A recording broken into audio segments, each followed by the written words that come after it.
Right ఏపీకి సంబంధించిన మరో బ్రేకింగ్ న్యూస్ చూస్తున్నాం. ఏపీలో మరోసారి వర్షాలు కురిసే అవకాశం ఉంది. అండమాన్ సముద్రంలో ఇవాళ ఉపరితల ఆవర్తనం ఏర్పడనుంది. ఈ ప్రభావంతో ఈ నెల 23న ఆగ్నేయ బంగాళాఖాతంలో అల్పపీడనం ఏర్పడుతోందని అంచనా వేస్తున్నారు. ఆ తర్వాత 2 రోజుల్లో ఈ అల్పపీడనం వాయుగుండంగా మారుతుందని వాతావరణ శాఖ భావిస్తోంది. ఈ నెల 24 నుంచి అల్పపీడనం ప్రభావంతో తమిళనాడు, కేరళలో విస్తారంగా, దక్షిణ కోస్తా, రాయలసీమల్లో అక్కడక్కడ మోస్తరు నుంచి భారీ వర్షాలు కురుస్తాయని వాతావరణ శాఖ తెలిపింది. మరోవైపు రాష్ట్రంలో చలి తీవ్రత పెరిగింది. అలాగే రాత్రి ఉష్ణోగ్రతలు 2 నుంచి 4 డిగ్రీలు తక్కువగా నమోదయ్యాయి. రాత్రిపూట ఉష్ణోగ్రతలు పడిపోతూ ఉండగా ఉదయం 10 గంటల వరకు పలు ప్రాంతాల్లో పొగమంచు కమ్ముకుంటోంది. పగటి సమయంలో ఉష్ణోగ్రతలు కూడా క్రమంగా తగ్గుతున్నాయి. ముఖ్యంగా ఉత్తరాంధ్రలో చలి తీవ్రత పెరిగింది. ఉమ్మడి విశాఖపట్నం మన్యంలో జనాన్ని చలి వణికిస్తోంది. మంగళవారం డుమ్రిగూడలో 8.2, జి మాడుగులలో 8.4, అరకులోయలో 8.5, పాడేరులో 10.9, ముంచంగి పుట్టులో 10.9, చింతపల్లిలో 11.3, గూడెం కొత్త వీధిలో 11.4 డిగ్రీల ఉష్ణోగ్రత నమోదైంది. ఇక ఇదే అంశానికి సంబంధించి మరింత సమాచారం మా ప్రతినిధి శ్రీనివాస్ అందిస్తారు. శ్రీనివాస్, చెప్పండి. ఏపీలో మళ్లీ వర్ష సూచన ఉన్నట్లుగా తెలుస్తోంది. ఈ నేపథ్యంలోనే ఆల్రెడీ చలి తీవ్రత కూడా ఎక్కువగా అయినట్లుగా తెలుస్తుంది. దీనికి సంబంధించి అధికారులు ఎటువంటి అప్రమత్త సూచనలు ఇచ్చారు? సంబంధించి డీటెయిల్స్ ఇవ్వండి.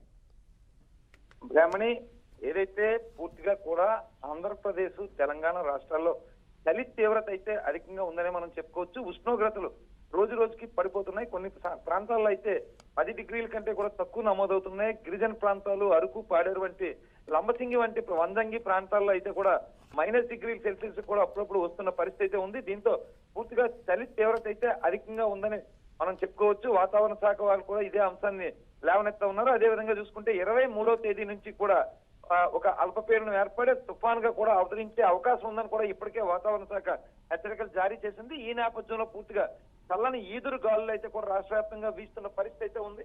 దీని ప్రభావంతో చూసుకుంటే పూర్తిగా ఉమ్మడి ఆంధ్రప్రదేశ్ తో పాటు కూడా, అంటే అటు తెలంగాణ కావచ్చు, ఇటు ఆంధ్రప్రదేశ్ కావచ్చు, పూర్తిగా కూడా -డిగ్రీల సెల్సియస్ కొన్ని చోట్ల నమోదవుగా కూడా 10 డిగ్రీల సెల్సియస్ మరి కొన్ని చోట్ల నమోదవుతా ఉంది.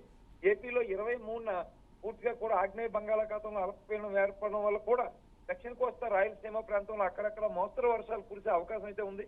ఈ మొత్తం చూసుకుంటే కనుక 26వ తేదీన శ్రీలంకలో మారి, అంటే తుఫాన్ గా ఈ వాయుగుండం కాస్త తీవ్ర వాయుగుండంగాను, అంటే అల్పపీడనం కాస్త తీవ్ర అల్పపీడనము, తర్వాత వైగుండం తీవ్ర వాయుగుండం గాను, తర్వాత తుఫాను గాను మారి శ్రీలంక దగ్గర తీరం దాటే అవకాశం ఉందని చెప్పారు. ఈ నేపథ్యంలోనే పూర్తిగా కూడా ఈదురు గాలులు అయితే ఈస్తున్న పరిస్థితి అయితే ఉంది. బ్రాహ్మణి, అయితే శ్రీనివాస్, చెప్పండి. అంటే పనులకు వెళ్లే వాళ్ళు ముఖ్యంగా ఇబ్బంది కలిగే అవకాశం ఉంటుంది. ఉదయం 10 గంటలు అయినా సరే ఇంకా పొగమంచు కమ్ముకుని ఉండటం వల్ల స్కూల్కి వెళ్లే వాళ్ళు కానీ, ఆఫీసులకు కానీ, పనులకు కానీ చాలా ఇబ్బందులు పడే అవకాశం ఉంటుంది. వృద్ధులు కానీ, చిన్నపిల్లలు కానీ. ఎటువంటి జాగ్రత్తలు తీసుకోవాలంటారు?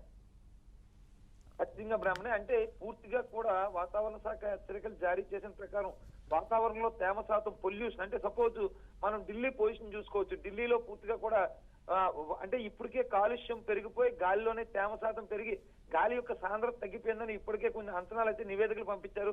అలాంటి పరిస్థితులే హైదరాబాద్ వంటి ప్రధాన నగరాల్లో కావచ్చు, విశాఖపట్నం వంటి ప్రధాన నగరాల్లో కావచ్చు, కాలుష్యం పెరిగిపోయి గాలి సాంద్రత తగ్గిపోతున్న ఈ నేపథ్యంలో పూర్తిగా కూడా ప్రజలంతా జాగ్రత్తగా ఉండాలి, తగు సూచనలు చూసుకోవాలి. ఉదయం 10 గంటల లోపు మాత్రం పొగమంచు అంతా కూడా ఉంటుంది. అదేవిధంగా రేపు రానున్న 23వ తేదీ పూర్తిగా కూడా నిజంగా వాయుగుండం కానీ, అల్పపీడనం కానీ ఏర్పడితే కనుక అదంతా ఆ టైంలో కూడా మత్స్యకారులు ఎవరో వేటకు వెళ్లకుండా సముద్ర తీర ప్రాంతంలో హెచ్చరికలు జారీ చేస్తున్నారు. దాని మీద అన్ని జిల్లాల కలెక్టర్లు కూడా ఎలర్ట్ అయి ఉన్న పరిస్థితి అయితే ఉంది.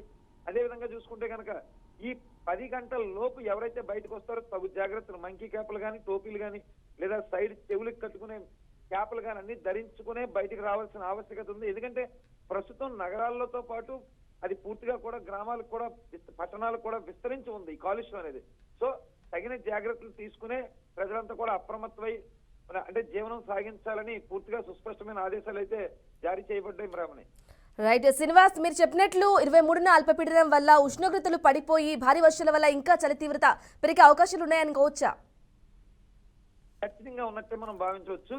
ఎందుకంటే చలికాలంలో ఇప్పటి వరకు కూడా ఆగస్టు నెల వరకు పూర్తిగా వర్షాలు పడుతూ ఉంటాయి.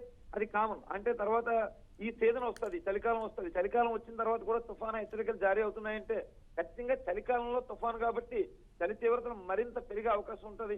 మరీ శీతల ప్రదేశాల్లో చూసుకుంటే కనుక హిమాచల్ ప్రదేశ్ లాంటి కేదార్నాథ్ బద్రీనాథ్ లాంటి ఆ హిల్ స్టేషన్ లో అయితే పూర్తిగా కూడా కొన్ని చోట్ల రావద్దని చెప్పి కూడా గతంలో కూడా పూర్తిగా బోర్డులు పెట్టిన పరిస్థితి ఉంది. ఇలా తుఫాను నేపథ్యంలో పూర్తిగా చలి తీవ్రత అయితే ఖచ్చితంగా రెండు తెలుగు రాష్ట్రాలతో పాటు దేశంలో ఉండే మరికొన్ని రాష్ట్రాల్లో కూడా దీని ప్రభావం అయితే ఖచ్చితంగా పడుతుందనే మనం అనుకోవచ్చు బ్రాహ్మణి.